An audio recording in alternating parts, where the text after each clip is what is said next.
Alors moi, donc, je suis le fondateur de Diman. Et donc j'appelle David Klingbeil. J'avais prévu sur le premier slide de mettre mon nom Twitter si vous voulez qu'on interagisse pendant la conférence. Donc le nom c'est facile, c'est @DavidKlingbeil, tout collé. Et donc n'hésitez pas, si vous trouvez que tout ce que je dis est n'importe quoi, ça n'a aucun sens, tweetez-le et peut-être que je vous retweeterai. Mais aussi on peut le faire IRL, vous savez, on peut lancer des tomates, applaudir, ça marche aussi. Donc le titre de la conférence c'était comment est-ce qu'on peut hacker l'expérience luxe. Comment est-ce qu'on peut, grâce au digital, grâce au numérique, revoir quelque chose qui de base n'est pas du tout digital, a l'air d'être à l'opposé du digital, qui est le monde du luxe. Et donc nous, ce qu'on cherche à faire sur Diman depuis maintenant 1 an et demi, c'est de revoir cette expérience luxe et de la sublimer grâce au digital. Donc Diman, déjà pour l'histoire, c'est le nom de famille de mon arrière-grand-père, qui avait créé aussi une marque à la fin du 19e siècle et qui partait du même principe, qui était de trouver les plus beaux savoir-faire pour réaliser des produits d'exception. Et ce qu'on a voulu faire aujourd'hui au XXIe siècle, c'est de reprendre ce constat. Et donc sur Diman, on a créé une plateforme en ligne, donc sur diman.com, qui va référencer, qui va sélectionner, qui va chercher aux 4 coins de la France les plus beaux savoir-faire, les plus beaux artisans. On travaille avec des dizaines de meilleurs ouvriers de France, on travaille avec des compagnons du devoir, des entreprises du patrimoine vivant, etc. Et avec ces artisans, donc on les met sur notre plateforme, on les met en contact avec des designers d'exception, et on va réaliser avec eux des produits en pièces uniques, en série limitée, qui sont personnalisables et qui sont disponibles uniquement sur diman.com. Et en fait, ce qu'on a fait, donc là ça fait 1 an et demi qu'on a lancé Diman, et c'est dommage parce qu'il y avait plein de belles photos de produits, mais du coup, je vous invite à aller les voir sur notre stand qui est juste à l'entrée. Vous pourrez voir les photos en vrai. Ce qu'on a fait, donc on a créé en 1 an et demi, après avoir fait une levée de fonds d'1 million d'euros auprès de Partech et d'Invest, de fonds de VC, on a créé 150 produits de luxe avec ces artisans, avec ces designers au sein de cette marketplace qui est devenue Diman.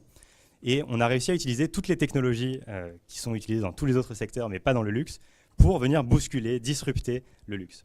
Et par exemple, aujourd'hui, donc on réalise sur mesure, en pièces uniques ou en série limitée, des créations pour des particuliers qui viennent sur le site, qui veulent une ceinture en pièces uniques, un porte-carte. On a fait un écrin à peau de Nutella, on a fait un jeton de décision qui est une pièce pour jouer à pile ou face, qui est en nacre, qui vous aide à prendre vos décisions. Vous pourrez voir sur notre stand, on a fait un sablier. On vient d'en offrir aux 2 ministres, donc peut-être que ça les aidera sur la suite, les 2 ministres qui étaient là. Et du coup, on a fait aussi un sablier où on a remplacé le sable qui ne vaut rien par des perles dorées, et avec un mécanisme qu'on a développé qui permet d'arrêter le temps, et vous tournez la bague, et ça permet d'arrêter le flux de ça. Mais tout ça, vous pouvez le voir sur le stand, puisque donc, on l'a pas en photo là, et je vous invite justement à aller le voir juste après. Mais surtout, ce qu'on a fait, c'est que normalement, dans le monde du luxe, il y a cette tradition du temps long, qui est, vous allez dans une grande maison, vous voulez un tel sac à main ou tel objet, on va dire, bah oui, non, mais mettez votre nom sur une liste d'attente, attendez, parce qu'il y a le temps long, c'est très long à fabriquer.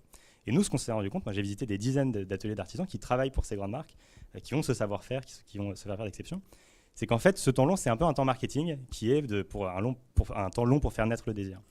Nous, on est dans la tradition du temps juste, c'est-à-dire qu'on va voir les artisans. On a créé tout un système d'information qui permet d'échanger avec eux pour couper les délais dans toute la transmission d'informations. On génère des plans techniques, on utilise la modélisation 3D, l'impression 3D pour nos outils, etc. Et on arrive à couper tous les délais. Et là où les grandes maisons font des commandes spéciales, c'est-à-dire des objets sur mesure en 6 mois, en 9 mois, on arrive à couper tous les délais et à les faire en quelques semaines ou en quelques mois avec le même degré d'excellence, avec le même degré de finition, parce qu'on utilise les mêmes matériaux, les mêmes artisans. Mais en mettant ce mode startup, en utilisant ces processus qu'on a développés, ces outils qu'on a développés et cette mentalité de vouloir aller plus vite. Et donc, on arrive aujourd'hui à faire ces produits plus vite. Donc, ce qui fait qu'en 1 an, on a développé ces 150 produits différents et on en invente encore tous les jours. On travaille à la fois en B2C et en B2B. Donc, un particulier peut venir nous demander un produit sur mesure. Alors, par exemple, là, le seul que j'ai sur moi, ça va être cette ceinture qu'on a faite où on peut changer la couleur à l'intérieur. Donc là, je m'étais fait le Louboutin pour homme. On avait fait noir et rouge. À un autre élève, on avait fait des coques iPhone en marbre, donc ce qui est l'objet qui paraît le plus absurde, parce que normalement, on veut toujours un téléphone le plus léger possible. Nous, on est allé trouver un artisan qui arrivait à couper suffisamment finement, donc c'est du vrai marbre Marquina espagnol, qui arrivait à le couper suffisamment finement pour faire une coque iPhone avec ça. Et si vous êtes sur le stand, vous voyez en fait l'expérience Diman, qui est en fait, ça c'est notre produit qu'on propose, mais tout est changeable. C'est-à-dire que si vous voulez, au lieu du marbre noir, avoir une pierre verte ou une pierre rouge ou une pierre multicolore, on peut le faire, changer les gravures, etc. Tout ça se passe en ligne sur notre outil. Et ensuite, le dernier point, c'est qu'on voulait vraiment emmener, grâce au digital, nos clients dans l'expérience que nous, on vivait dans ces ateliers d'artisans d'exception. Et du coup, on a réalisé toute une série de films où vous pouvez découvrir l'intérieur de ces ateliers, des fonderies d'art où on fait fondre du métal pour créer des bijoux incroyables, un verrier de 82 ans qui est double meilleur ouvrier de France, qui vient sculpter le verre qui est, avec un chalumeau. C'est des choses assez poétiques, c'est vraiment fou. On est allé dans les soieries de Lyon pour voir comment est-ce qu'on tissait la soie et comment est-ce que nous on en a fabriqué ensuite un plaid assez particulier. On a réalisé aussi par exemple un coffret à secret où quand vous le commandez, vous donnez votre secret et on a fait développer un matériau qui est thermosensible, donc qui réagit à la chaleur. Et donc quand vous avez votre secret dans le coffret, il est complètement caché, il est tout noir, il est illisible. Mais si vous passez votre main, que vous frottez un peu comme la lampe d'Aladin, avec la chaleur de votre paume, ça va activer un matériau spécifique qu'on a développé et ça va révéler quelques instants votre secret qui va ensuite disparaître. Donc voilà, en gros, donc on a fait des créations assez exceptionnelles, assez créatives, assez différentes de ce qu'on a l'habitude de voir. Et voilà, notre but, c'était vraiment de répondre à cette question, que peut-on offrir à quelqu'un qui a déjà tout ? Donc je vous invite à aller sur diman.com. Le site est accessible sur invitation uniquement. Donc il faudra faire une demande, mais donc préciser qu'on s'est croisé cette conférence et on regardera votre demande avec attention. Et donc voilà, donc au début, je fais un peu le premier et le dernier slide qu'on aurait dû voir. Le premier, c'était comment est-ce qu'on peut pirater l'expérience luxe, comment on hack the luxury experience.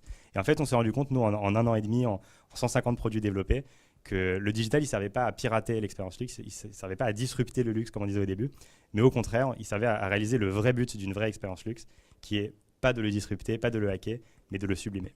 Voilà, je vous remercie. Numérique, bravo. Alors, vous avez peut-être des questions pour David ? Restez avec moi, David. Vous avez peut-être des questions, moi j'en ai une, parce que c'est toujours plus difficile de poser la première question. Donc je me lance, je pose la première et je vous invite à suivre. Les grandes marques, justement, elles disent « j'ai pas peur de toute cette start-up, parce que moi j'ai le nom, j'ai la marque, j'ai l'expérience, j'ai depuis 1800, etc. » Est-ce que justement, est-ce qu'on peut justement devenir un grand acteur du luxe si on n'est pas Paris 1876 et si on n'a pas une marque centenaire à la Gucci, Chanel et autres ?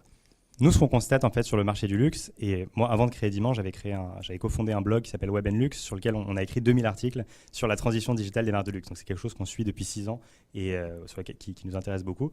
Et ce qu'on constate, c'est qu'il y a toute une clientèle qui en effet est très attirée par la marque et qui a besoin d'une marque pour acheter.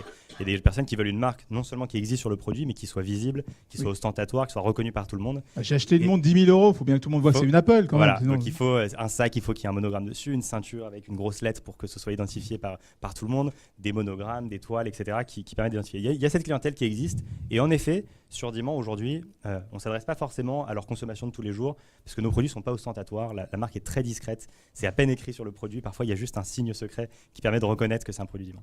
En revanche, il y a toute une autre clientèle qui se développe de plus en plus, qui est la tendance de fond du marché du luxe et sur laquelle tous les acteurs commencent à s'orienter, même les grandes marques. C'est justement sur un luxe plus discret, qui est moins ostentatoire. La fin du bling ? C'est ce qu'on appelle la logo fatigue. C'est de dire, voilà, je n'ai rien à prouver. C'est pas je veux pas de marque, c'est-à-dire je suis au-delà de la marque. C'est une consommation où on se dit, voilà, je n'ai pas rien à prouver du tout et je veux pas que personne ne sache. C'est pas des gens qui se baladent avec un sac en carton ou un sac en papier. Ils veulent des beaux cuirs, des beaux matériaux, mais qui soient reconnaissables que pour celui qui a l'œil aiguisé. C'est de dire, c'est écrit sur eux dans des caractères que seul celui qui sait peut lire.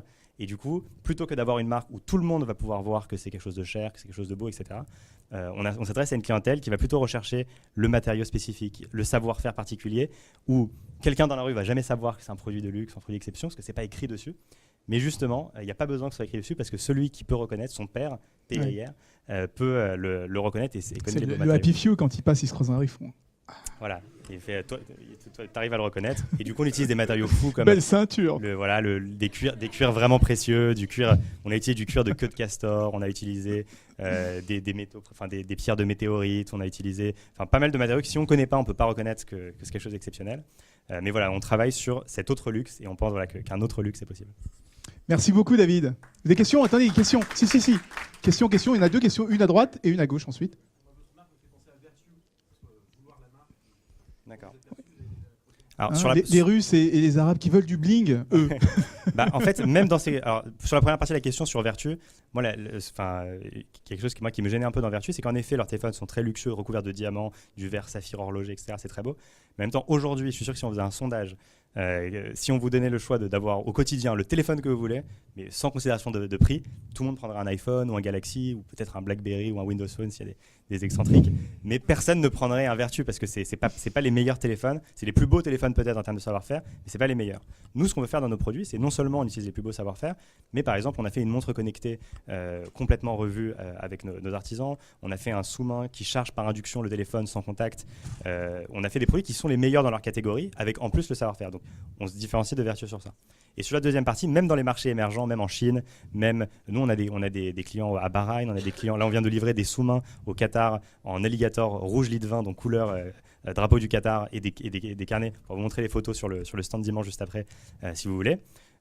Même parmi ces pays où, en effet, il y a une forte proportion de la population qui va aimer les marques, qui va rechercher les marques, il y a aussi une partie des personnes qui vont aller rechercher autre chose, aller au-delà de la marque. Par exemple, en Chine, ce qu'on a constaté, c'est que quand, en Chine, où toutes les marques de luxe se sont développées, ont ouvert des dizaines de boutiques, on a constaté que quand, au début, le patron dans la finance à Shanghai allait offrir à sa femme des sacs Hermès, Louis Vuitton, etc., quand il s'est rendu compte que le chef d'usine de Shenzhen offrait la même chose à sa femme, il s'est dit, non, il faut que je me différencie parce que c'est une nouvelle accession à la richesse où on veut se distinguer. Et donc, pour cette clientèle, même dans les pays émergents, il y a toute une partie des personnes qui disent non, je veux aller au-delà de la marque, je veux des choses complètement personnalisables, faites pour moi, qu'on ne verra pas ailleurs, mais toujours avec ce...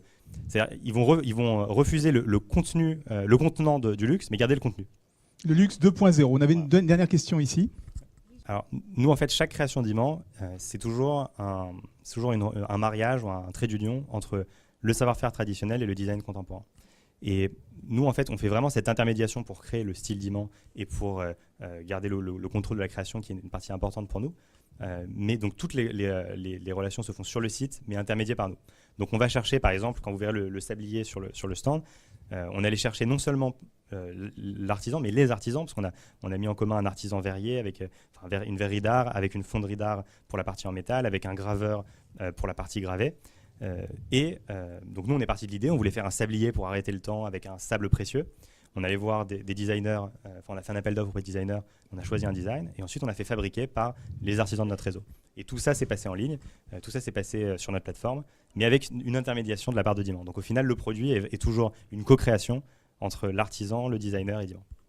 Merci beaucoup David. Du luxe 2.0 pour ceux qui en ont marre du bling.